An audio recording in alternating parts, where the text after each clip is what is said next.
शक्तीपीठ महामार्गाच्या संदर्भात सांगली जिल्ह्यापर्यंत त्याला पूर्ण समर्थन आहे आणि सगळे शेतकरी आमच्याकडे येऊन सांगतात की तुम्ही भूसंपादन करा.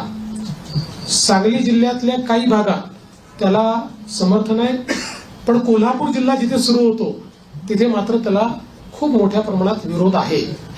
आणि आम्ही ज्यावेळी समृद्धी महामार्ग केला त्यावेळी आम्ही विरोध पत्करून नाही केला, लोकांना समजून केला.